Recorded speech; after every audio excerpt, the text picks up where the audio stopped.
compound. The matter has taken 4 months. It appears it is a strategy, more or less, so that, the matter cools, the public forgets, and then justice is lost. So, Chair, it is important that the Minister pushes the DCI, because there is no reason whatsoever why the DCI family. It is important, Chair, that it is expedited. Otherwise, let it not be a strategy, because this is a very poor person, so that the family loses. Thank you. Because I don't think there is no much really extremely very worrying. 4 months down the line, in fact, from your own report, it's a clear admission by the KWS that, of course, they did shoot. The only question was, which gun? Discharge? The bullet. And when as you are aware, it is under your docket. We have been allocating a lot of resources to the DCI, to including the forensic lab, so that the issue of forensic and ballistic becomes speedy. So the easy conclusion here, it's not rocket science. Somebody somewhere must be trying to cover up. That is the only conclusion and reason you can give. So I want to direct us this so that we don't belabor on this. Kindly, Wanasias, it was not just for formalities and that we call you and this statement was sought. Maybe you can tell us maybe how much time you need so that you up and give us a follow-up question, a satisfactory question that is convincing that justice is being done to this poor Kenyan. Kindly. Mr. Chair, unlike many other cases, first of all, let me say that we need to appreciate that this was done expeditiously. For a file to leave DCI to DPP is not, it can show the goodwill in the first place, that the question of cover-up is not there. The desire for the DCI to make sure that someone is prosecuted was there. It's just that the DPP wants certain loose ends be tied together. And so the intention to prosecute this person is there. And I don't think there is room for cover-up, because what's all remaining is the ballistic report. It's very crucial. Which is very crucial, and it's not going anywhere because you can't hide anymore. There's nothing to hide. You have the spent cartridges, you have the process being undertaken by DCI. I also want to confirm that I visited DCI when I became CS in this ministry, like 2 months ago, yes, February. Mr. Chair, you need to really still support the lab. The lab requires a lot of resources, not just the fiscal resources we're giving, not just the money to buy a lot of the laboratory equipment, but you also need retention of human resource so that they can be able to retain human resource at a certain level. You also know that we have so many cases involving guns across the country. So there's a long line of ballistic analysis on different crimes, banditry, robberies, and so forth across the country. And so this is part of it, of the process. So, and sometimes each one of them is urgent. All of them are urgent. The magistrate is demanding the report to be presented in this. The DPP is demanding a report. So I can give assurance to the public that in the fullness of time, this person will be charged. There is no escape route. Somebody somewhere will be charged. The same way I gave the same undertaking on the case of Nakuru, which was also involving KWS. Maybe at some point, we need to perhaps have a meeting with the Ministry of Tourism and Wildlife, and particularly DG KWS, on disciplinary cases involving a number of the officers in KWS, not just in that area, but across, and how best that can be handled. You know, for the police, we have the internal mechanism within the police, and we have IPOA. So how do we handle the KWS? Do they have a mechanism internally to be able to deal with these officers? Do they even have processes of suspending these people until their case is concluded. So even if they have not been charged, they should be able to take internal disciplinary measures until you can prove that the specific officer was involved. Like every other Kenyan, it concerns me that 23 people went to arrest one person. There is no evidence that that person was armed with a gun, and that eventually, you had to use a gun for 23 people against one person. I think it's an armed individual. So in the presence of his family, I think it is a matter of justice, and we must be able to follow this issue to the ultimate conclusion. So, Mr. Chair, maybe in our next session, you can prompt me, even if it is on different issues. We can be, by that time, we should see how far we have gone. I do not also wish to, because the police and the DCI operates independently, and I cannot direct them, I do not also wish to give an undertaking that in 1 month it will be done. But using our good officers, we must be able to facilitate and push them to do so. But what we will not allow is a situation where there will be cover-up in the end. So do we say, fair to say, in good time? Yes. Why don't we revisit this issue again in another 3 months and say in 3 months we can give an update as to how far we've gone, and maybe at that point in time we can come with the DCI himself so that he can also express some of the challenges he's facing. But hopefully in those 3 months, both the case of Nakuru and the one for Tana River will have gone to court, because you can see also DPP was dissatisfied on certain issues. At some point, it will leave the DCI, it will go to the DPP and to make a judgment on the prosecution. Anyway, while on that, so that I give Wario or Liz, you raise a very, very pertinent question on definitely the role of the IPOA versus the issue of gun rangers and other gun holders. Of course, their mandate is very limited to the police. And I think it's a conversation. I remember there is a bill being proposed by, I think, Senator Fobomet or something like that. Try to expound the mandate of the IPOA to include the game rangers. Because even these rangers in the game reserves by the counties, I remember the CS, our very good CS here, we went to Narok to launch these rangers to be NPR. And they have got very sophisticated guns. And at times, the regulations or how these guns are controlled is not very good by an CS. And it's good to admit that. You can even able to do an investigation. They don't report to our police command. And at times, these gun holders, including the game rangers, they become a militia of governors. In fact, in my own county, it is almost akin to that. It's an issue that we may bring to attention very soon. They don't report to any command of the police. They just become a militia of a governor. Of course, I'm also interested to be one, but I'm not saying it's the right thing to do. So I think because it's not a subject of the day, it's an issue that we are considering as a committee, really to have an engagement with the ministry on how we are going to farm up the loose end on the issue of these guns. So let's get really just a minute and Wario, so that we close this and go to the next. Yes.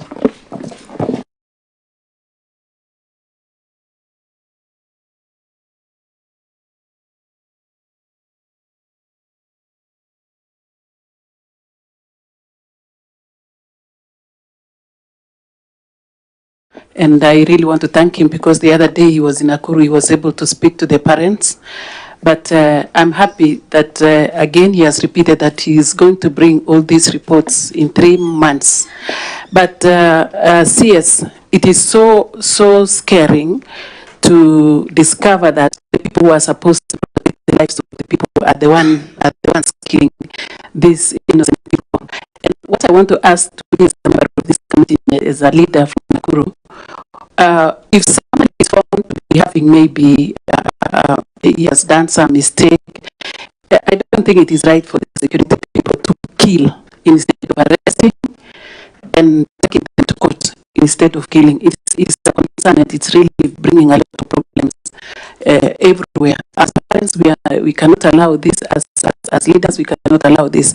But I want to thank you because you've committed yourself that in 3 months you will bring a report that will speak on Honorable Warriors and the Nakuru matter that concerns the AWS and Kenya Forest Service, where 2 people lost their lives.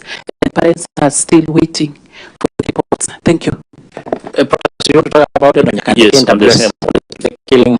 Then we give thank you, Chair. For the purposes of record, my name is Professor Akuja, Member of Parliament for the constituency. Chair, I think KWS has been spot on killing innocent people. A case in point is where KWS sprayed bullets using an helicopter in Turkana, in Lake Turkana. Members of Parliament for those particular constituencies, especially Turkana North and Turkana Central, raised as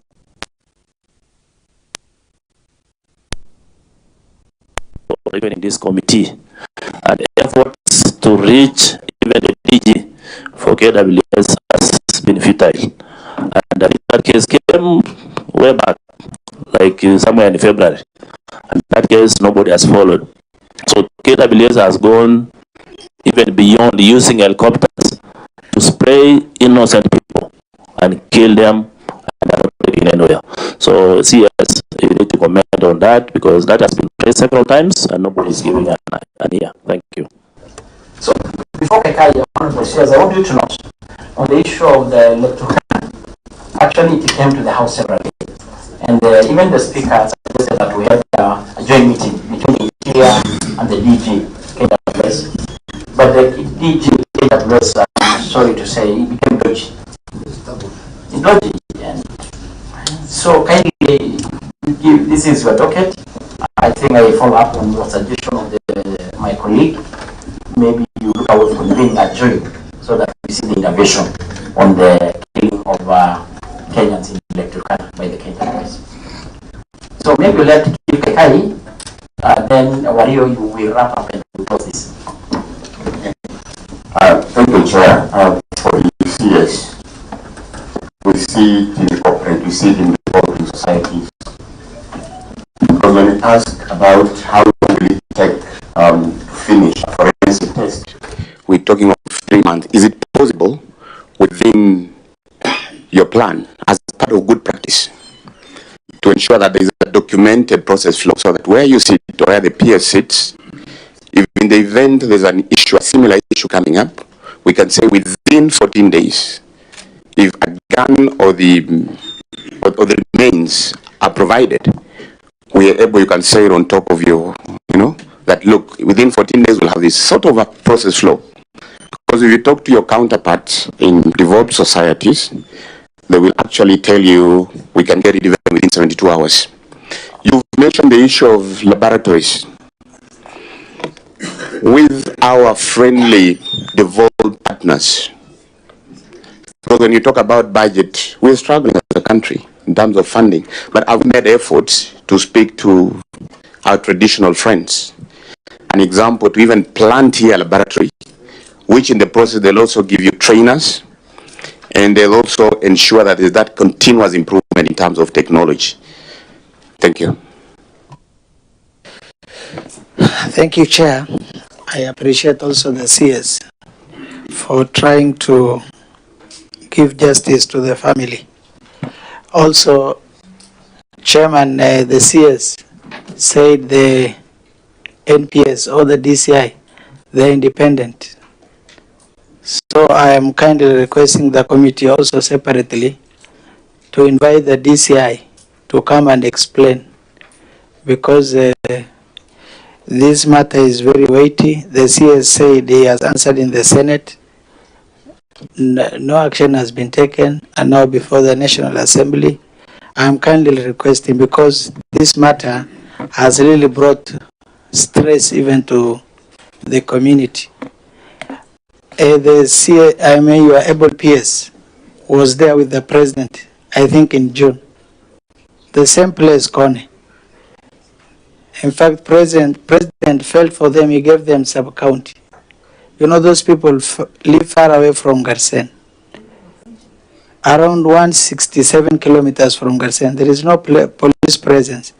Last parliament, we built a police, a very big one. It still is the post, police post. When the matter comes, they report to Garsen.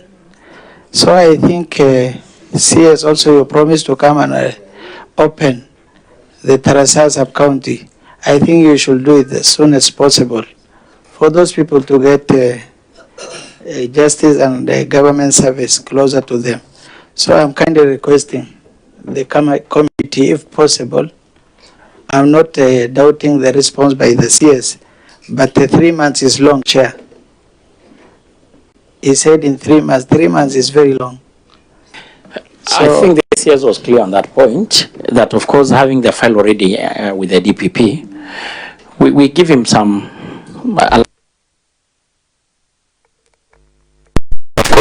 I'm requesting, okay, I'm suggesting for the time, we are concerned as you are.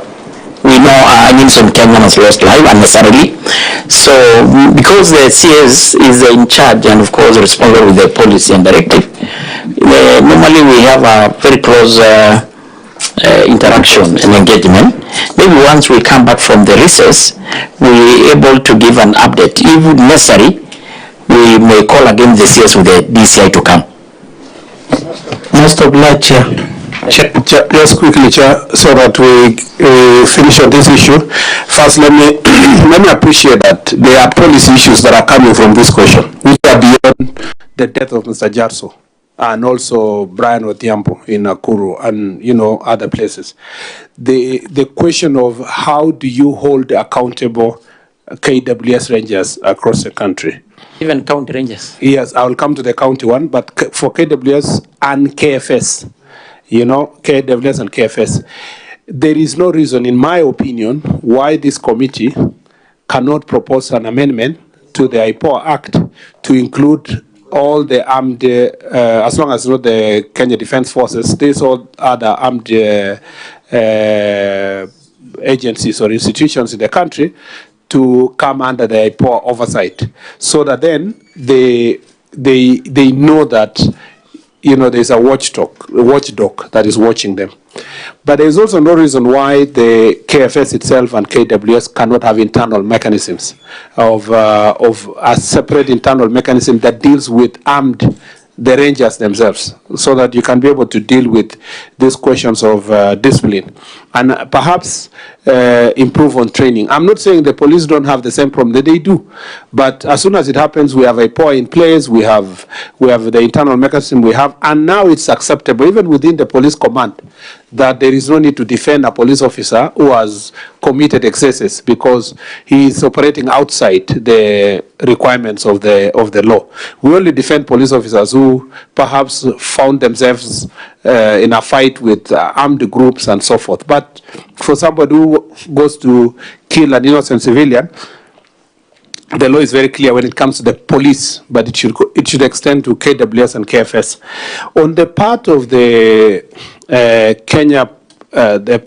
KPR, Kenya Police Reservist, or National Police Reservist, who are either operating as rangers in counties or the security we are using in different places. I don't think, Mr. Chair, there is a reason why IPOA should not be involved. I don't know why. Because they are police reservists. They are part of the National Police Service. They are even coordinated from the headquarters of the IG's office. So there is absolutely no reason.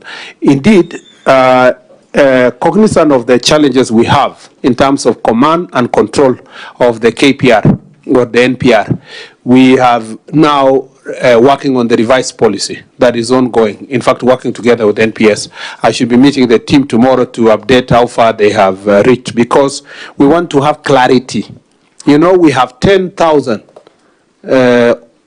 although we are not very clear because of the old KPR team. When I went on a river, I remember Honorable Ali, that people are saying we have even KPRs who are over 80 years old, because they were registered in 1960s, 1970s. Nobody has followed up where they are. They have their old wooden gun. We in this policy, we want to make sure that everybody is registered, everybody is accountable to an OCS in the neighborhood. We have clarity of when do you cease to be an NPR. You know, if you are aging or you become, in fact, in some places, the old KPR, they consider the gun as a family property. So it's always handed over from there to this son, to this uncle, you know, so because there was no clarity of policy on how to manage it.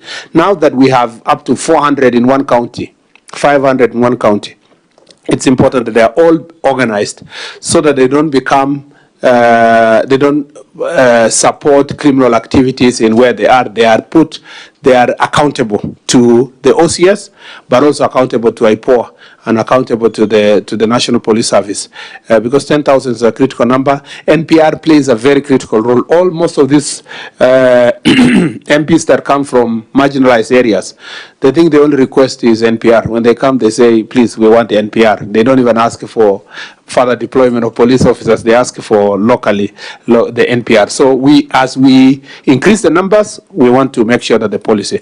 I promise that in the next 2 months, we should be done with this process so that we bring it to this committee. Then we can have a workshop to discuss it. And then we continue with the stakeholder engagement. And eventually, we will have clarity on command. Where law needs to be amended, we will then leave it to the committee with the proposals of amendment so that they can do the amendment. But at the moment, it is standard operating procedures that we want to put in place for the NPR. The last thing is... So maybe says, because I know Masara wanted to say something, for your information, actually, not surprisingly, the issue of the very ordinary NPR, which we are using in our north Rift, the north part of the country, I don't want to emphasize the importance. Yeah. Actually, the problem we have, and I'm talking out of experience, is of course even the game rangers. Yes. Because now their recruitment is done by the county governments. Of course, their remuneration done by the same. And majority of the time, they recruit their supporters. So here are supporters who are armed with sophisticated guns. Of course, we then have the road governors. They convert these people to be part of their militia or organizing group. I'm sorry to use that word, because of course, exceptionally, they are good ones. But now, because I don't want to bring that, it's a big topic, and I think it is a conversation that we will plan. We have been having issues as committee, so that if need be to affirm some loose end in our acts, we need to, because like in Narok, I've given you an example, you are also a constituent there. They don't respond to any command of our police. It is the employees of the governors, they are the support group of our governor, and these are armed people. But now, maybe we don't open that. But no, the point I was just saying is that rangers are KPR or NPR. I wish that understanding was fast achieved. So what we are doing in the policy proposal is to see how then these rangers can be answerable to the OCS in the next door, and where do they interact with the county police, county security committee or sub-county security committee. That nexus is what is missing, both for rangers, and you know rangers are in Narok, Marsabit, they are in Laikipia, they are in Isiolo, they are in Samburu, they are in Tana River. So a number of these places across the country, and I don't know if Turkana have the rangers also for county government, but it is important that, and you know, the interesting bit of the rangers actually is that they can do a very good job. In Laikipia, for example, they have been very supportive in terms of fighting banditry, and in some, I went to one of the ranches, or conservancy, sorry, and I was shown the way they are kitting their rangers, the way they are giving proper guns, of course, with the permission of government, and the technology they use, including drones, has helped in banditry in that area. In fact, I feel like I wish there was a way we would be organizing all the NPR across the country. But of course, you know, they are paid better, you know, they are kitted better. And so we can get value from these rangers. I don't think we properly organized and with proper view of the police service, they can be of great help. And the ones in Laikipia have been of great help in recovery of livestock, including recently where the Conservancies also offered, including their aerial power to support recovery of a lot of livestock in the neighborhood. So there's a benefit that come with it. I don't really think that there's anything wrong with the county government establishing and putting these people.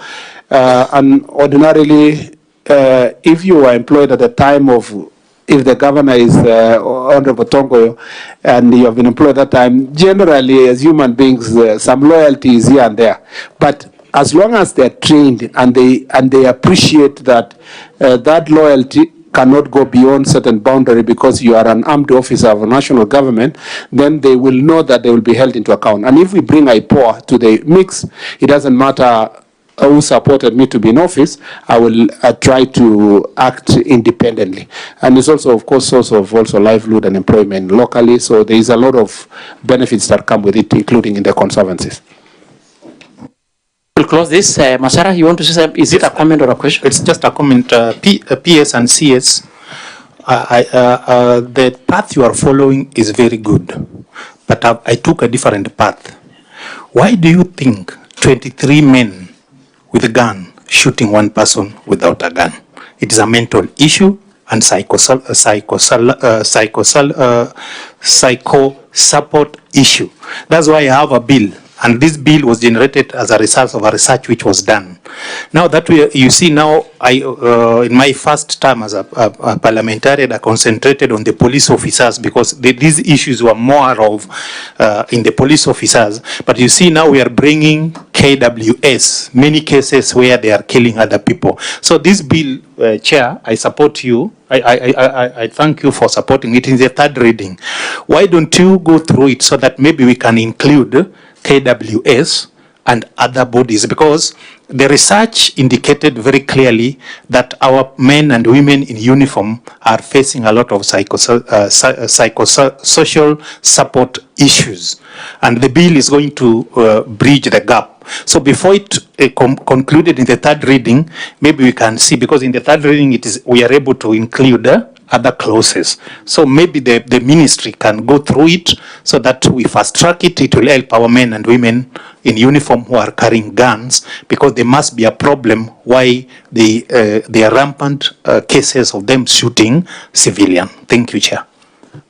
Chair, sorry, I forgot to respond to Honorable Kakai's question on the lab. The lab requires, I agree with him that in some cases we need to work together with our development partners who are willing to support the equipping of the lab.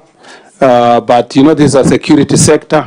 The first priority should, or the first point of call should be the government of Kenya, where it should be ourselves putting resources to this. But I agree with him that where we have traditional partners that we can work together, we can work with them to ensure that we equip the lab.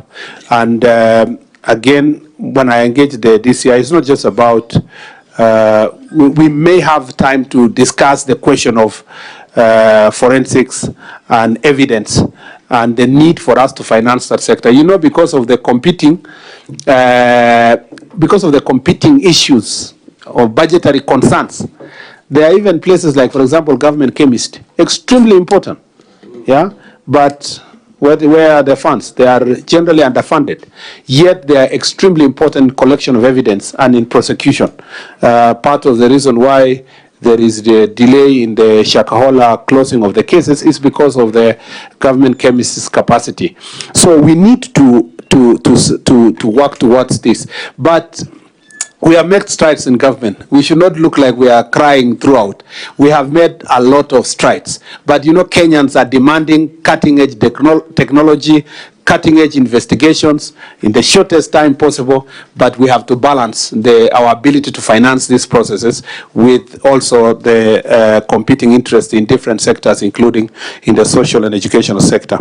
On the Tarasa sub-county and the Kone police station, we agreed that we will equip Kone police station and we will operationalize Tarasa, and I look forward to us going back to Tana River to make sure that that is done, because some of these areas government is very far.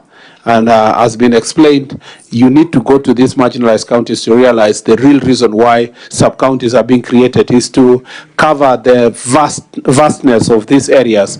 There may be no much population, but every life matters, and we must be able to do so. And Mr. Chair, I wanted to clarify that when we talk about rangers, it's not just rangers for the county government. Also conservancies have rangers. So all these rangers and everybody need to be organized. And this bill we are working on and the policy we are working on, actually the policy we are working on, shall answer all these issues. One of the reasons why I'm fairly passionate about reorganizing KPR is because I come from an affected area. And so as a senator, I've seen it through, where you give people guns, you have not trained them, they are not accountable to anybody, so you are not sure which day they will join the crooks and which time they are going to defend the government and the people. So it is important for us to make sure that we organize this issue. Thank you very much, and I think we have exhaustively for now engaged on that issue. Oh, no, something Pierce has just reminded me here. You might need to have a meeting separately. Maybe jointly with the Committee of Wildlife and Tourism to discuss this issue of KWS, and perhaps also another meeting on with KFS, because these issues keep coming. And the police, they see this as colleagues. So before even an enforcement is done, if you see the amount of delay that occurred in Nakuru, in terms of the access and search for the body of Brian Odhiambo, it was because there were protocols that the police had to get, in terms of you have to write, it has to be escalated to DG's office before access is gained to the park. That was totally unnecessary, and I think it's some of those issues that need to be dealt with, because if the police quickly access the park, perhaps evidence would have been, we would have gotten the evidence related to the arrest or arrest of Mr. Brian Odhiambo. Thank you, Mr. Chair. So you can move to the next question, but on the last part, I think I'm going to suggest, or direct rather, we're going to have a joint meeting as suggested by the CS and the PS between ourselves and the Committee on Wildlife, where your office and the KWS will be represented, so that we can exhaust such concerns. So the next question from Honorable Hussein Bare. So Chair, that's question number 3. I'd like to respond as follows. Honorable Chairperson, members of the committee, the Member of Parliament for Tarbaj constituency, Honorable Hussein Bare, has requested a statement regarding the rampant cases of human trafficking in northern Kenya. The Honorable Member particularly sought to be informed on 1, a comprehensive report on the investigation into human trafficking in northern Kenya and the country, including investigation into the operations of involved recruitment agencies. Mr. Chair, according to reports on missing persons, the police have confirmed several cases of human trafficking where individuals lure youth with promise of a better future abroad. The details are as follows. In Mandera, for example, on 27th, OB number 27/3012 of 2024, Halima Hassan Sheikh, a resident of Bula Mpya and a member of Somali Ogaden sub-tribe, reported that her 19-year-old daughter, Nasteha Mohammed Sheikh, a grade 8 student at Bula Mpya Junior Secondary School, left home on 29th of December 2024 at around 10:30 hours to visit the Mandera town market to purchase a pair of shoes, but did not return. Efforts to reach her via phone were unsuccessful. DCI officers launched an investigation and established that she had crossed the border into Ethiopia via Suftu. Through collaboration with officers from Ethiopia, she was intercepted on 6th of January 2025 in the Gode region while en route to Addis Ababa. She revealed that she had been befriended by a man on Facebook who had promised to take her to Germany. and he had planned to meet her in Addis Ababa. However, she refused to disclose her Facebook account details to investigators, claiming her phone had crashed. Due to lack of cooperation from both her and her parents, she was eventually handed over to her family. On OB number 2719/11/2024, Mandera Police Station again, Abdirahman Nur Ahmed, a resident of Kamor, reported that his 17-year-old son Zakaria Abdirahman, a Form 2 student at Kamor Mixed Secondary School, went missing on 18th of November 2024 at around 600 hours. Before his disappearance, he had informed his brothers, indicating his intention to travel to Libya through Ethiopia in pursuit of a better life. Efforts to locate him are ongoing in collaboration with Ethiopian authorities and Kenya KDF liaison officer in Ethiopia. Again, in Mandera Police Station, OB number 5912 of 2025, Bilal Ali Nur Mohammed went missing on 21st of February 2021, but the matter was never reported to the police. His family later discovered that he was being held captive in Libya, where kidnappers demanded a ransom of 2,350,000. His parents, Hussein Ibrahim Mohammed and Rama Isaac Hassan, made the payment through the Bashir money transfer on 7th Street, Eastleigh, Nairobi. The money was sent to Siad Nur Mohammed in Kismail, Somalia, and Hinda Ibrahim Mohammed in Mogadishu. The case remained unreported until 12th March 2025, when Bilal contacted his mother from an undisclosed hospital in Tunis, Tunisia, claimed that he had been shot in both legs. He revealed that after being abducted to Libya, he managed to escape in November 2023 alongside other captives, including 2 Kenyans from Mandera, who are now caring for him in hospital. He also identified Bilal Shukri Ahmed, a 31-year-old Kenyan of the Kodia ethnicity, as the person who facilitated his movement. Following this information, angry members of the public attacked the alleged human trafficker. However, NPR officers on patrol intervened, rescuing him and placing him in custody in Mandera's police station. The case was handed over to APTU in Mandera detachment for further investigation. On 14th March 2025, the suspect was arraigned before Mandera Law Courts under the case number MCCR 01825, where a 21-day custodial order was granted. The case is set for mention on April 4th, 2025. It was set for mention that day, and with ATPU Mandera detachment handling the investigation. Preliminary findings indicate that certain individuals are involved in hoodwinking the youth with various promises of a brighter future abroad. Investigations are ongoing to determine whether these individuals are affiliated with recruiting agencies or organized groups. Number 2, measures being taken to ensure that the families and individuals who suffered these atrocities get justice and rehabilitation. The following measures are being taken to ensure that the families and individuals who suffered these atrocities get justice and rehabilitation. Implementation of victim-centered approaches.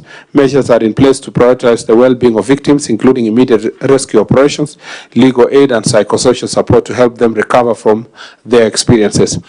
B, collaboration between law enforcement and humanitarian agencies. A coordinated framework has been strengthened to facilitate the reintegration of rescued victims, ensuring they receive the necessary support to rebuild their lives. C, action against traffickers and recruitment agencies. The police is actively investigating and acting upon information on recruitment agencies and suspicious individuals involved in trafficking, leading to their apprehension and being arraigned before court. D, community awareness and education. Awareness campaigns are being conducted to educate communities and recognizing and reporting human trafficking cases, empowering them to play a role in prevention and intervention efforts. Number 3, long-term measures being put in place. The following long-term measures are being implemented to address the case of human trafficking in the country and formalize labor exports from the country. Strict enforcement of labor migration regulation. Existing laws governing labor migration are being strictly enforced to prevent exploitation, to ensure safety of migrant workers. As you must have seen, Mr. Chair, there's a lot of reports also, not just in the northern part, but in Nairobi and Kisii and Nakuru and Eldoret, where this some recruitment agencies are operating and exporting Kenyans in quotes, trafficking them to dangerous destinations, including Iraq, including places like Saudi and other parts of the world, including Turkey and other places. Investigation and arrest of human traffickers. Enforcement agencies are actively identifying, apprehending, and arraigning before court persons involved in human trafficking. C, imposition of deterrent punishment. The courts are awarding strict penalties to those found guilty of human trafficking to discourage further involvement in such activities. And D, enhanced border security and scrutiny. Security measures along Kenya northern border have been tightened to curb illegal migration and trafficking activities. 5, community sensitization awareness campaign, which is ongoing, and deployment of security officers for surveillance and intelligence, and finally strengthening collaboration with stakeholders, which includes NGOs, international organizations, governments, like the case of Ethiopia, and this cooperation is disrupting trafficking routes, which mainly are leading to Arab countries. I thank you, Mr. Chair. Thank you, Chair. Thank you, Waziri, for the attempt. Waziri, I must say this issue is quite serious in northern Kenya and also in the country. And there is a need, the youth are really taking advantage of because of the widespread unemployment that is across the country. So there is a need actually to sensitize the communities and probably use the provincial administration, the chiefs on the ground. Some effort has to be put so that they take a lead role in sensitizing the public. And also, attempt must be made because from my investigation, casual investigation, there are people who are recruiters in different towns who are recruiting these youth, giving them hopes of better lives in other areas. And if time is taken by the security agency, these people can be found.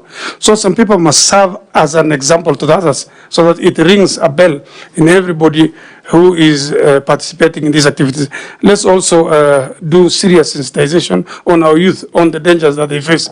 I know this is coming on and off, and I'm sure, I was told there are 25 young girls from Wajir who are stranded across Libya and those North African countries as they head to Europe. So this is just a small report, but I must say this is seriously widespread. People's organs are being sold in the markets across board. So this is seriously something that's affecting Kenyans and the young people. So deliberate effort from your office through your provincial administration structures, this station has to be done. And we must have some people who will serve as an example. Thank you so much.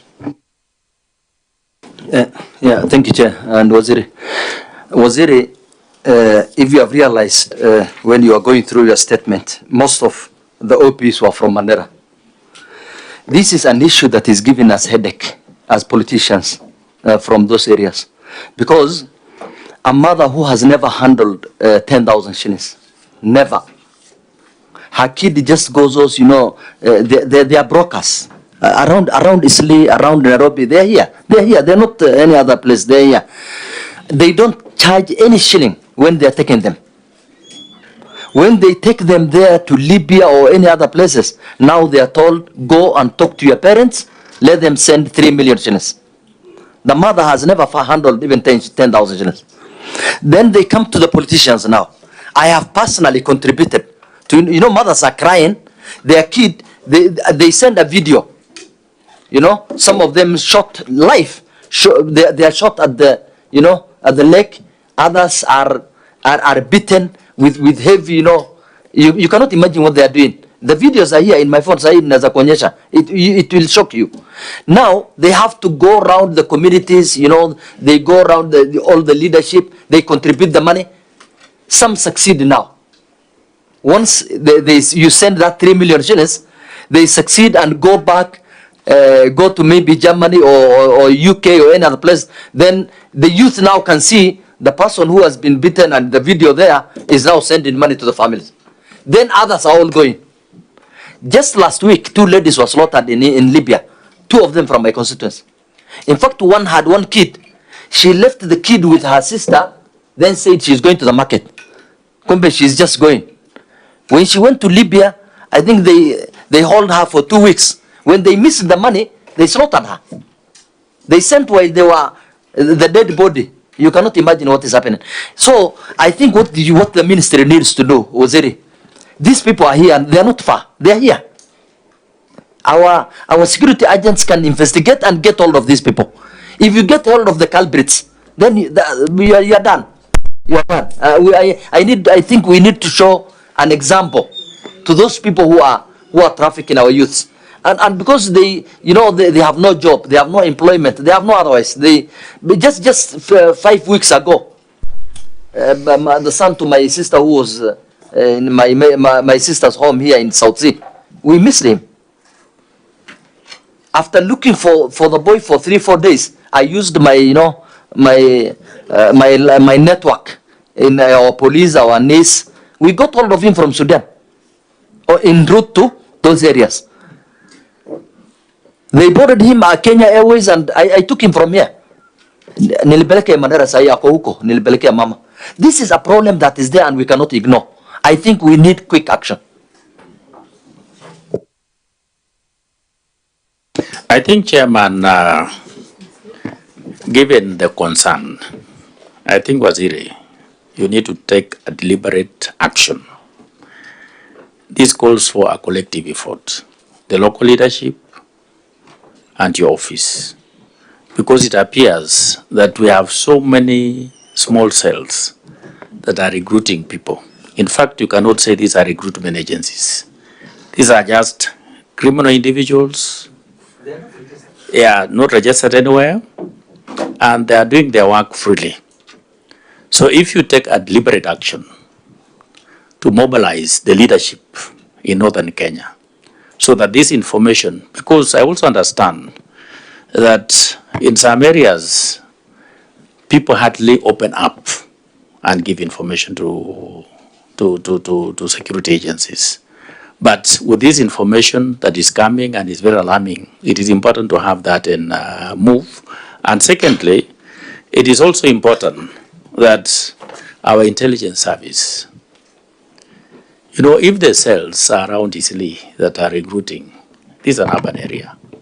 It is very easy to track and disable these individuals instead of just letting them run amok and mess up with the security situation of our country. Thank you. Chair,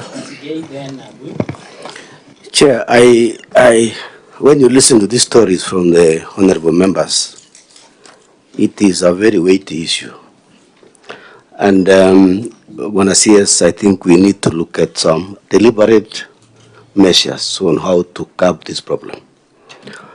My concern is about the news we normally get in the newspapers and all this, that some people have traveled from Moyale and they are arrested in Isiolo. So how do they come to Isiolo? There are roadblocks all over. So we need to know, because there's a lot of money involved. It's a lot of money. It's actually business. So when I see us, I think we need to address this issue from the source of problem, particularly the agents who are here. And then also, we need to look at our police, our security officers, particularly those who have stayed in a place for a very long time. So they get used to these things. I mean, it's business for them also. So we need to be changing officers who are in these areas so that they can be able to, those who are there are not used to these things, so that we are able to curb this problem. So that is one of the problems that we need to get. I know unemployment is a serious thing. Of course, it is worldwide, but we need to really be serious as security people, address these cartels. Actually, they are cartels, which we need to address, and address it seriously. NIS must play a bigger role, because they know these people. So that we will be able to arrest them, get them arrested, lock them in, take them to court. So, Chair, I think that's an issue which we need to address. Thank you.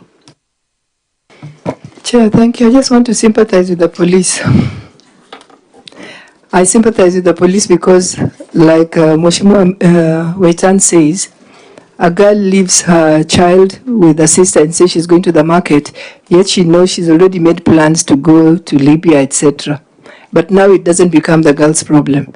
It becomes the police's problem. So indeed, the police really have a heavy responsibility. But I think on our part as leaders, we must also go on a sensitization program. If we know that is happening, we also must take responsibility and sensitize the people in the community that this is happening, and don't allow yourself to be fooled.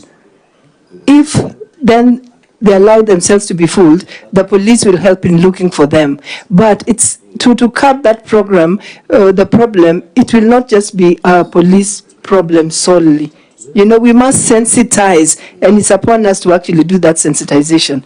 Because otherwise, the police cannot be everywhere all the time when this young girl is talking to this man on a Facebook, whatever, you know. So we also have to play our part. The police, we know we don't have enough, and we know they don't have enough to go around the population. But as leaders, for me, listening to these stories, I'm like, hey, even the police, I sympathize with them without saying that they shouldn't do their job. But we as leaders, we can also take an active role and go on a sensitization program in our communities. That might also help some of these girls, because many of them are naive and they're just looking at the hope or the promise that of a better life. But if you sensitize them, probably they'll think twice before they fall into those traps. So, yes, I don't know whether you, majority were just comment. Maybe the vice I appreciate. Thank you very much, Waziri. I think I want to say that this is much bigger than you. It is about the society. When a Muslim girl going to secondary school or even primary school goes to the market, it is not the tradition of the Muslim, because she must be escorted by the brother, the father, or the mother, so long as she is not married. So the first drawing board, we must go back to the society to really have, we must restore some discipline and order in the society. Secondly, this issue of human trafficking, it is linked to drug trafficking, it is linked to arms trafficking, it is also linked to terrorism. Last night I was driving from Marsabit, and I stopped at 6 roadblocks, together with one attacher's post where we have the multi-agency. And every of these askaris are going to inspect, they are going to check the IDs. But they could have just flagged me to just go through, but as courtesy, and also I wanted to observe, I stopped and I told them I want to wait. But in the process, what I have come to learn is drugs like Bang leave Ethiopia, they pass through Moyale, then they come all the way to Turbi, to Marsabit, to Laisamis, to Achas Post, Isiolo, and then it finds itself in Nairobi. Then you ask yourself, what is the purpose of all these roadblocks? Then it means something is not adding up. That so long as our security agencies, there's complicity in them doing their work, then we are unlikely to resolve the conundrum of what is happening in our country.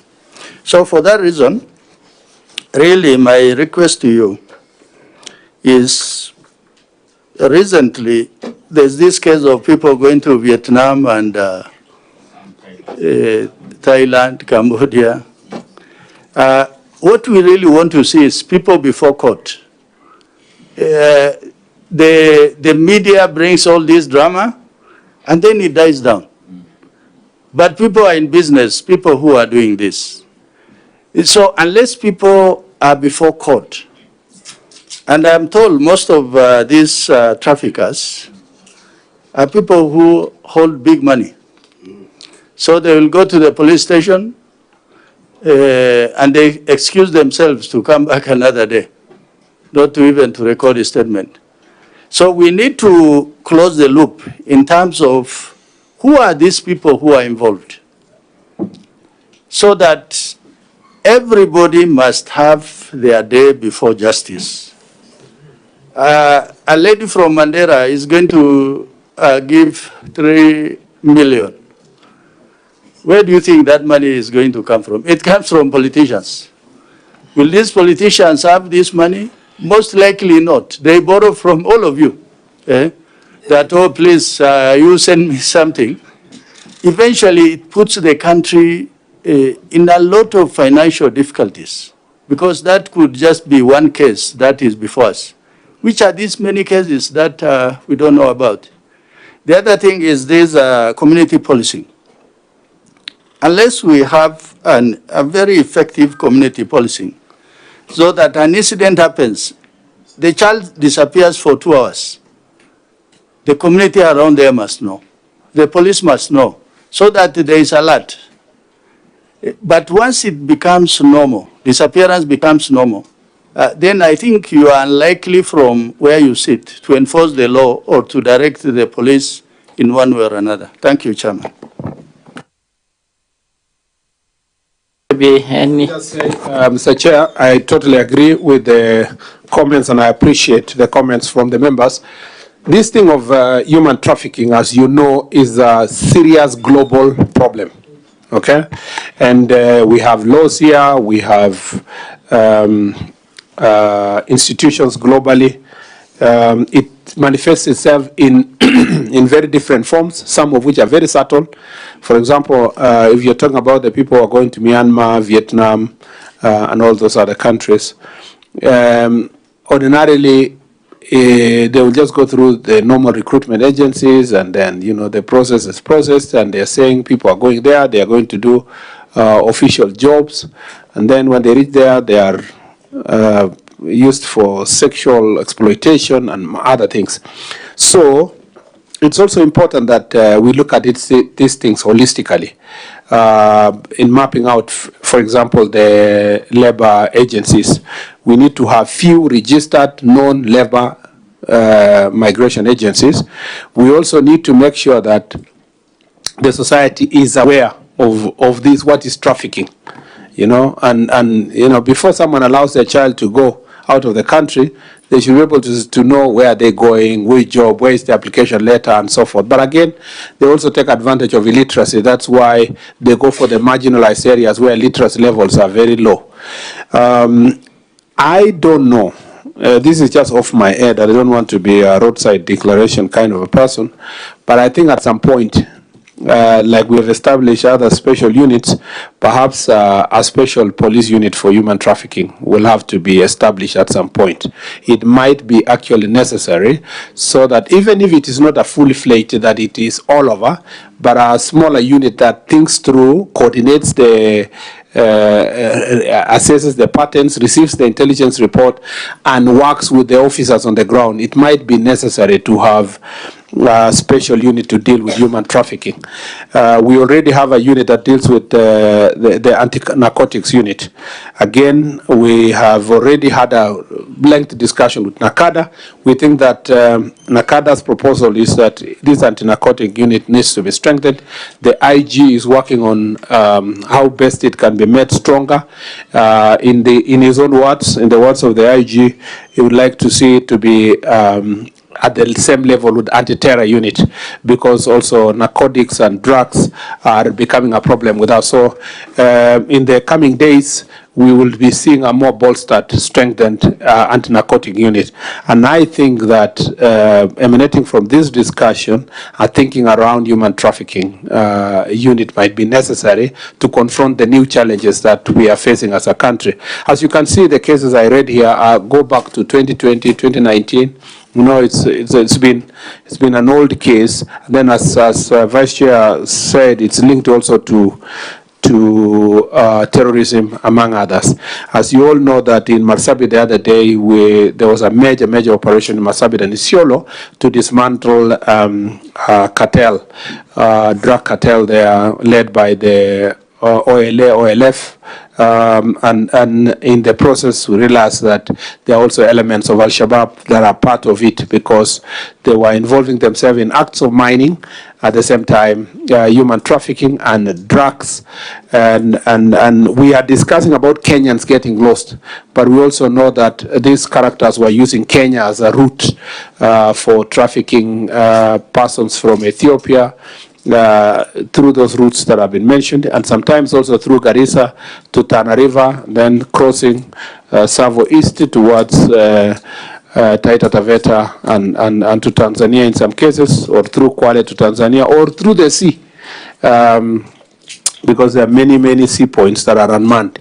So these are challenges that we must confront, and perhaps, as you have said, it is something we need to think through how best we can make it bigger and intergovernmental in nature, so that then if there's that unit for anti-trafficking, they will then have the human trafficking unit can also work together with the labor agencies to monitor the trends. I can also not emphasize the fact that most members here have said community awareness and civic awareness is extremely important. It's important for us as leaders to voice these issues continuously and to ask religious leaders in every area as we come to use the Friday prayers, Sunday, Saturday prayers to bring awareness. You'll be surprised, Mr. Chair, that this is not just confined to the north. Some of these recruitment agencies traffic people. And cases there are even a number of cases from Kisii and other parts of the country, Nairobi, of course, in the people we have in Myanmar, Vietnam, and Saudi Arabia and other parts of the world. So it is something that we must continue labor migration without giving it a bad name through human trafficking. And that is, we must separate the chaff from the wheat. I think we take most of these as suggestions from the members on how to make things better. Yes, I agree with Honorable PC Sigay that Ambassador Sigay that this thing of officers overstaying in a place should come to an end.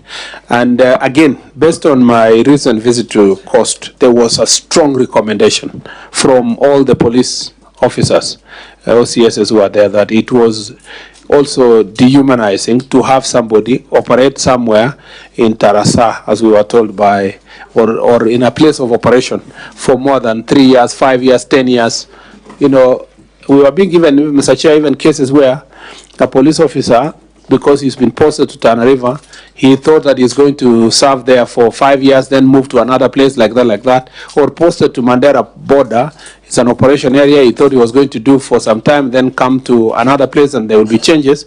They even decide to marry for the time being in that area, in the hope that in future he will now go and marry properly the way he wanted. And so it's it's very personal to the well-being of these officers who are serving in different places. We have agreed with National Police Service that in the next 3 months, all transfers must be done. Anybody who has served more than 3 years, there must be changes across the country, so that somebody who has been in an operation area can go to a different part of the country that doesn't have the challenges they are facing in the corner they are in. And then leaders and so forth. I think roadblocks, Vietnam, yeah, all these are the issues. We take them as suggestions to improve our response on these issues. I think I have a last question, Mr. Chair, which is from Honorable Kakai Bissau, which is question number 9. There are other 3 questions. I don't see the honorable members here. You will guide me after that, but let me first go through the one for Honorable Kakai Bissau, which is a statement regarding the disappearance and tragic death of Miss Lydia Tokeshi Buhala. Honorable Chairperson, the honorable member sought this information in 4 parts, and I'd like to respond as follows. For part 1, steps taken on the disappearance of Miss Lydia Tokeshi Buhala and actions taken by Kilimani and Kabete Police Station to investigate the case. Mr. Chair, the disappearance of Miss Lydia Tokeshi Buhala was initially reported at Ruto'S Police Station and subsequently referred to DCI Kabete, who took over the investigations. As such was initiated on 8th of January 2025. The deceased's motor vehicle registration number KCU 931V was found abandoned in the Ruto area. The scene was processed and documented, and the crime scene investigation team conducted a forensic examination. The vehicle was towed to DCI Dakoreti as an exhibit. Number 2, progress of investigation. Mr. Chair, The scene was processed and documented by the crime scene and investigation team from DCI Dagoretti. Relevant samples were collected for analysis and subsequently submitted to the government chemist in the lab reference number provided for, which is A142/225. On 11th of January 2025, a mutilated body of an unidentified female adult was discovered from Gataka Forest. As a result, the DCI Homicide Directorate took over the investigation from DCI Kabete on 13 January 2025. The DNA analysis was conducted, established at 99% maternity match between the discovered body and the deceased mother, confirming the victim's identity. The toxicology report is currently pending. Report on the whereabouts of Mr. Joseph Philip Orwa as a person of interest and a key suspect, and the findings of the police on his connection with the disappearance of Ms. Bokhala. The suspect, Joseph Philip Orwa, was the last person seen with the deceased on 5th of January 2025 at about 1400 hours at his residence in Ongatarongai, which is the approximate time the deceased phone went off. Further investigation revealed that the suspect was using 2 mobile numbers, both of which were switched off shortly after the murder.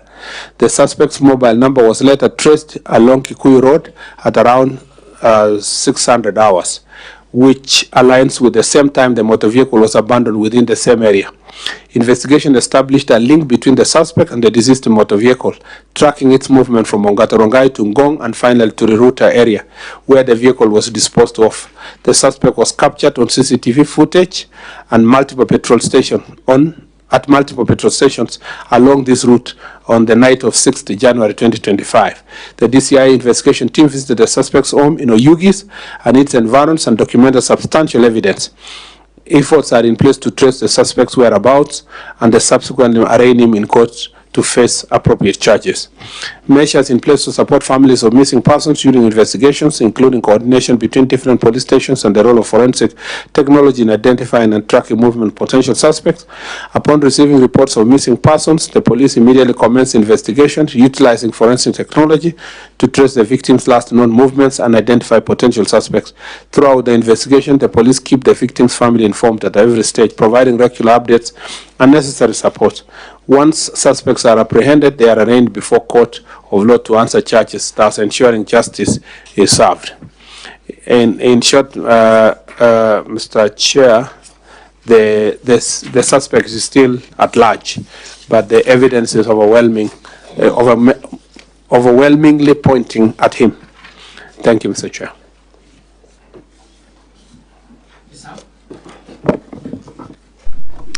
Thank you, Chair, and thank you, CS, for that comprehensive feedback.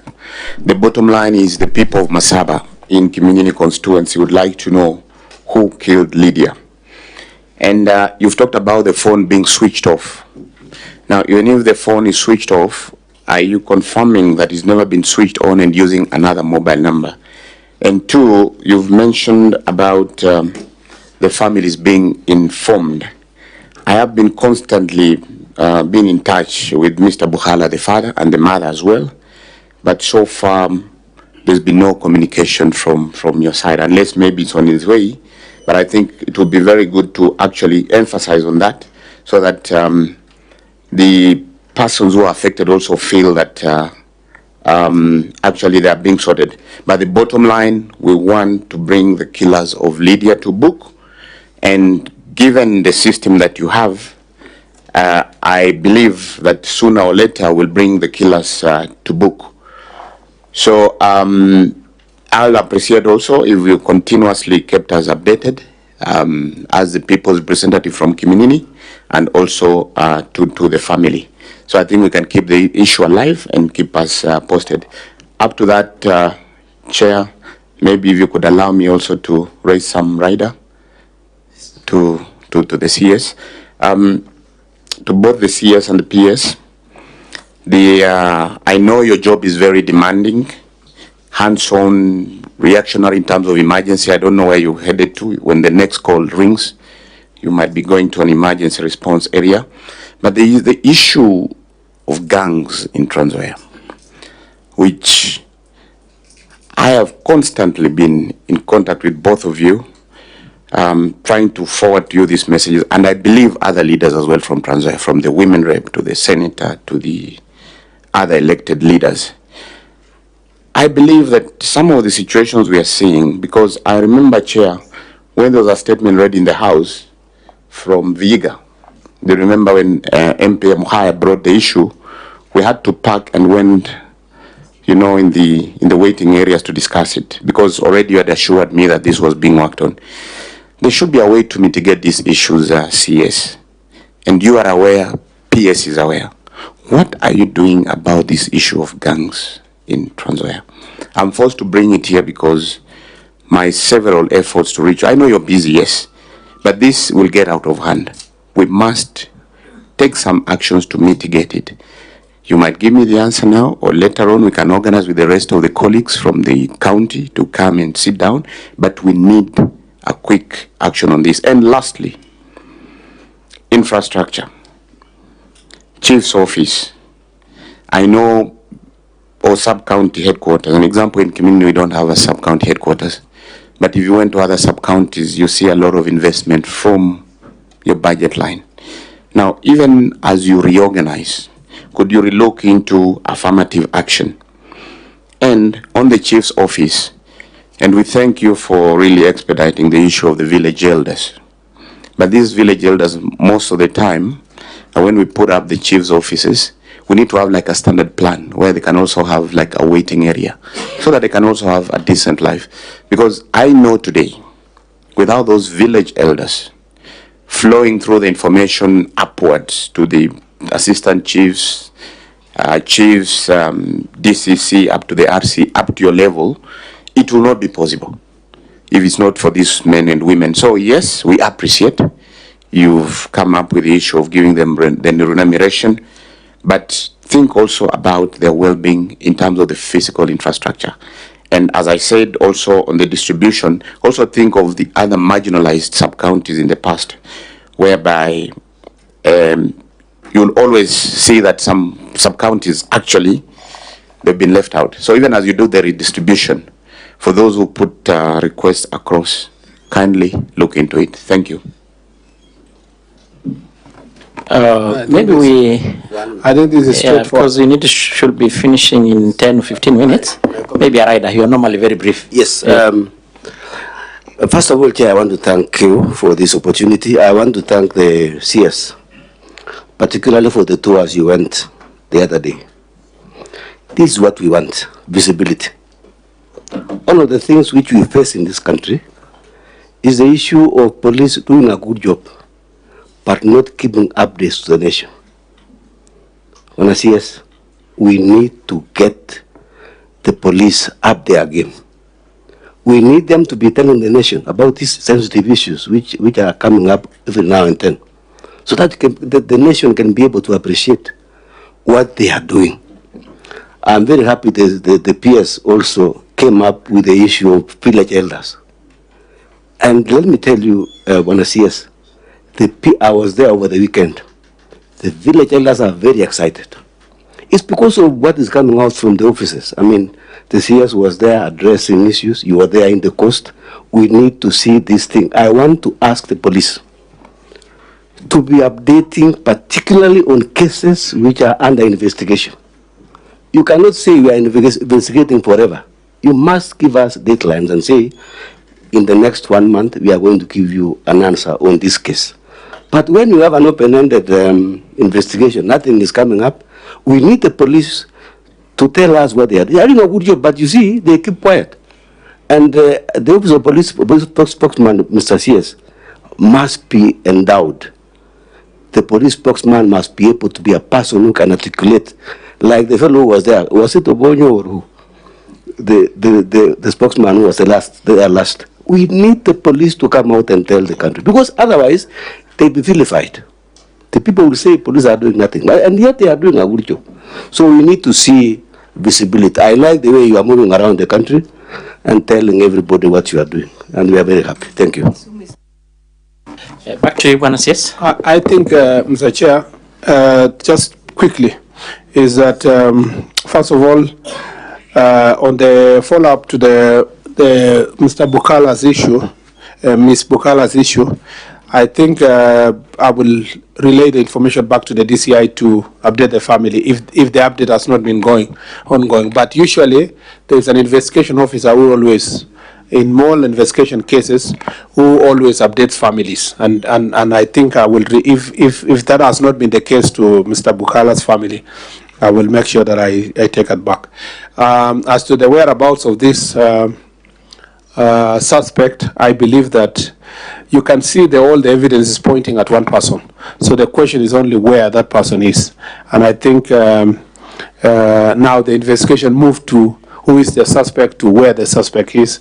And I believe that, again, with you know, as you can see, we will need collaboration with also neighboring countries, just in case if he ran away to the neighboring countries.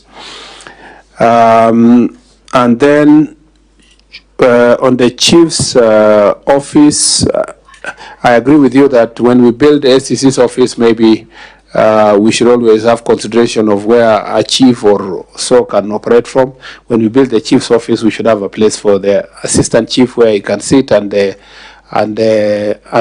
village elder. So we have been grappling with one full design of a police station of administrative units, so that then if you get well-wishers or NGCDF or any other person, they want to build a police station, they know the standard design of a police station. They know the standard design of a chief's office, standard design of, so that one, we will follow up to make sure that that is completed. Then we need to encourage as many members of the public as possible to give to these causes, to build a police station, to build a chief's office. It shouldn't be government alone. Even the business community can do so, because this is a joint collaboration between the community and government. And in cases where business community has been very active, let me say the case of Eastleigh, for example, security is greatly improved because the business community is working together, the local police, to invest in facilities, but also working relationship. And I think should be the case in many parts of the country. On the question of Trans Nzoia, I don't think that Trans Nzoia really have gangs at the level of gangs, but they have goons. At the moment, there are many goons attached to politicians in Trans Nzoia. They haven't matured properly to be a gang. You know, a gang is a very serious issue. A gang is led separately with proper chain of command and so forth. But there are goons that are attached to leaders, and we know a number of those goons are hanging around political actors. A lot has been done so far to deal with those, to dismantle those goons, but still a lot needs to be done, because these are people who are hired per session. So some leader who's going to some village, he doesn't want to go alone. I don't know why you're fearing his own people. You carry goons. They reach a funeral, they start a fight. The funeral is in disarray. The family is run away. And you know, we have had those cases in Matungu, we have those cases in Kitale. I schooled in Kitale, and I'm also a person who lives in its neighborhood. And there was a time you go to Kitale and walk in the streets normally. But now if you go to Kitale and you're walking around, you also have to get some people to escort you, because there are many goons around that can make your life very difficult. We've been working very hard with the county security team in Trans Nzoia, and I'll be visiting there as part of our county also visits. But a lot has been done to deal with this issue, but we will still do more. This is just basically politics, very bad politics, which really we should not have in our country. And you see, one person organizes young people to heckle and fight others, then everybody else has to recruit people, because they realize that it is not enough to have security, formal security. You have to have also some bouncers to escort you. It starts like a nice thing, Like you have some people to take you around, then slowly it grows to become organized goons. And then before long, it will now be gangs, the way Mheshimiwa said. So we are dealing with it. But if it reaches a stage where we have to arrest some politicians and deal with them, we'll do it so that we can make the county peaceful. There are some counties that are so peaceful, Mr. Chair. Yet there are some certain counties that have this kind of goods. You know, a number of these counties, I don't want to use my county as an example, but if you look at my county, anybody goes, leaders go together with their opponents, they go to the same meeting, they talk, they leave. Not a day that somebody organizes anything. You know, you don't have to prepare to go to Elgeyo Marakwet, and I must appreciate all the leaders that come from that county. But there are some counties I don't want to mention that you have to put a budget to go and visit your own constituency or to your own county for some people to escort you, and before long they tax you this, tax you the other one, and the place becomes very chaotic. We need to work very hard to bring the country into some good level of order. And then on the issue of chief's office also, we depend on NGCDF. Let's work together. Support us also in some places. I am a firm defender of NGCDF, even when I was a senator, because I don't see the reason why in my constituency, for example, whether I am elected or not elected, I don't see how we should return money to Nairobi and then come here to beg to build classes and police stations and police. If there is a better model of decentralized resources than GCDF, and if we manage to get even the kind of returns that we get from NGCDF, if we got that from other devolved funds, if we got even a fraction of the devolved, for example, when we were in Senate, we were insisting, because the law says so, we're insisting that 40% of the money for devolution should go to development. But counties now cannot even reach 10% because they have inflated the human, because of experience of politics. So the wage bill has been increased. So if I come, I hire people. If I another one, I hire people. But the way NGCDF is so strict in terms of wage bill, almost 97% of the money go to development, it makes a difference. I am making a case on behalf of my ministry that even as we praise and appreciate NGCDF, let's work together on the security part. I know the schools have been built. We're almost at a level where we can say, yes, fairly built. But administrative units, which are extremely important, the chief's office, police station, we should, if you are talking about affirmative action in Trans Nzoia, because you have not gone to Tana River. You go to Tana River, the headquarters of Tana River, the county commissioner is living in some kind of a shanty there at the corner. That is his office. You know, as a committee, you need to go there. And you ask yourself, you know, if there is no definition of marginalization, that is outright marginalization. So we need to work on it. And because as a ministry, we are struggling with development funds in different places, if we can get cases of NGCDF supporting us, even if it is 50-50, then we can see the budget that is appropriated here. We can share 50-50, say, if it is 25 million to build a good police station, we can contribute 10, like that. Then the country can be better. And some constituencies are doing that, and they're doing very well.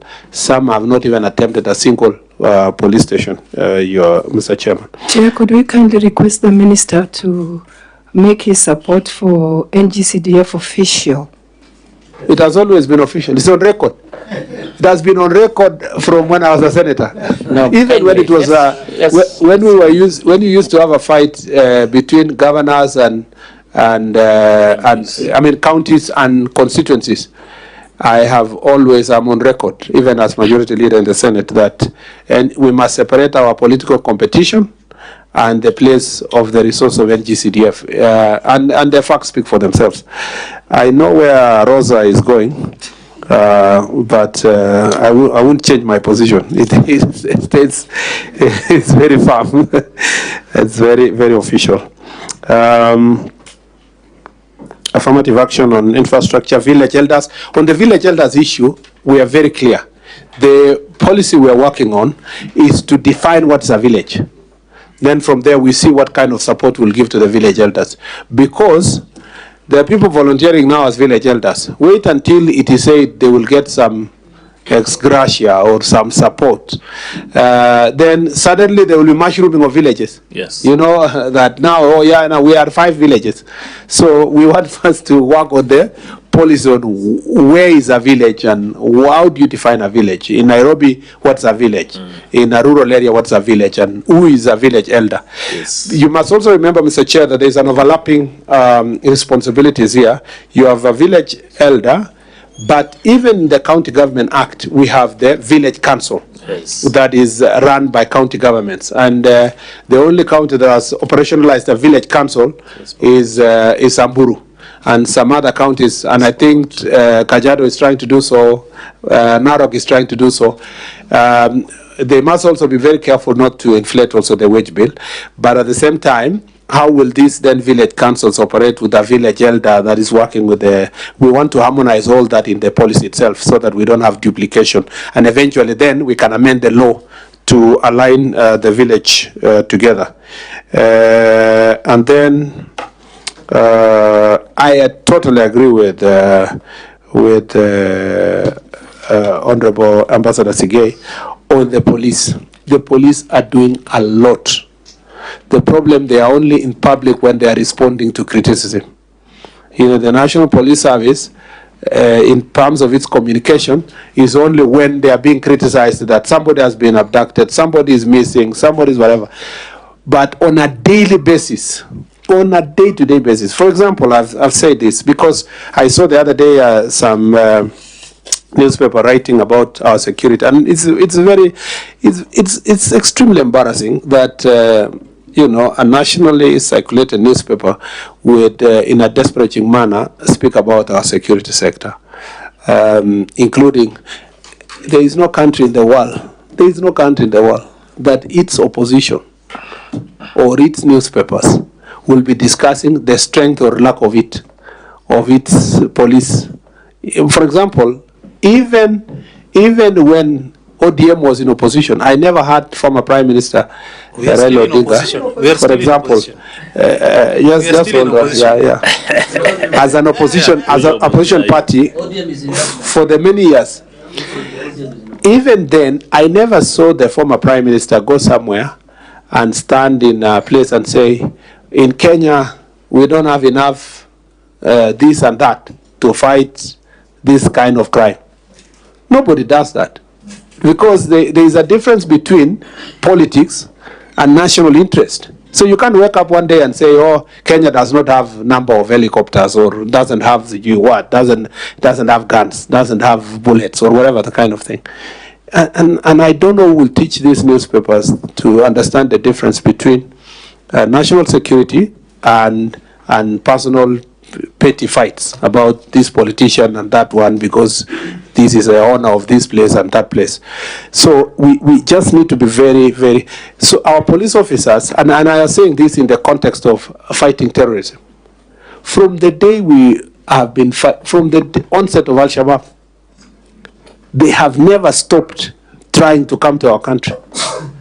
Yet our security people have never stopped defending this country. So the peace we have is not for the absence of the threat. It is because of the daily effort of our police officers, which includes the NPR, but also the daily effort of citizens who live in frontier counties. When I went to Todonyang, Mr. Chair, we depend on the NPR in Todonyang to protect our country because it is the citizens in that corner that are doing a very good job. Kibish, yes. You go to Mandera, you go to Marsabit, you go to Tana River, you go to Lamu, you go to West Pokot. Most parts of the border areas which are security prone, the citizens, the NPR and the police are working together to secure our country. But because there was one incident here over Ramadan, another incident over Christmas, another incident over there, somebody blows up and says that this country is Tatars and so forth. Yet every day the security are protecting this country. So the point you made, PCCK, we take it seriously, and when we go back, we will communicate National Police Service to re-engineer their communication. If they have done certain investigation, like some of the things we are reading here, I think every so often, either the DCI himself as DCI in the world, when there are serious investigations that are going on in the US, for example, the FBI will come, the director of FBI himself will come and read, we have been following this investigation, this one, or CIA, we have been doing this and this. So I think at some point the DCI should himself in person. And then the IG, every so often, maybe 4 times a year, update the country on certain issues. And then now the daily or weekly communication from their spokesperson. This kind of proactive communication will make people aware of the things the security sector is doing every day to avert any disaster in our country and any other problems in the nation. I totally agree, and we are doing a tour all over the country. Having done Coast region, will continue with the other regions, but I have learned from these tours that it's not a tourism kind of thing. We've been able to go there, solve instantly certain problems that should be solved instantly. For example, we were in Kilifi and we found 4 police officers who have been manning a police station for the longest, yeah, and they are drunk, completely, addicted, and immediately, by virtue of just being there, we took them to rehabilitation camp so that they can be attended to, because the community was saying these people are sick. They have been like this for 2 years and so forth. They are the only ones manning this police station. So sometimes it's not enough to operate from here in the city. Certain opportunities being there. You see with your own eyes also some infrastructure. When we are talking about affirmative action, you can see this one requires a police station, this one requires whatever. And this, and also the policies themselves. To be able to meet a police officer who has been in Tana River for 15 years in one operational area, and he comes from somewhere in Kisumu. You feel, by feeling and seeing them, you look at these things differently, and we look forward to doing so across the country, and perhaps re-energize our officers in terms of the service they are giving, but also change as much as we can as a team from the ministry on the issues of security. I think I leave it at that, Mr. Chair, and if it pleases you, perhaps because we have another meeting, we request that we come towards an end of this conversation. Chair, can I say a word? Yes.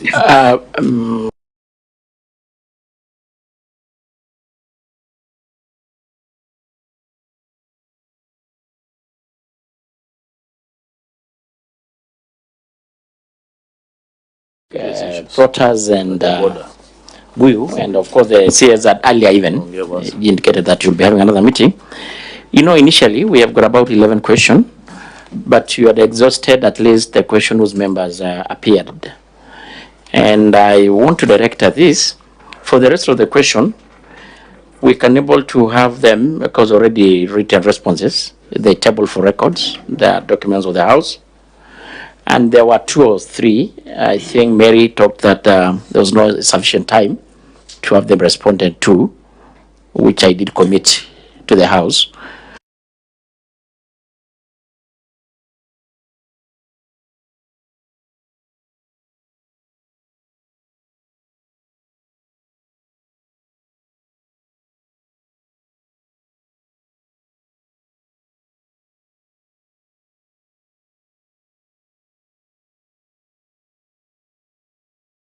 Administration and okay, the screening. Okay.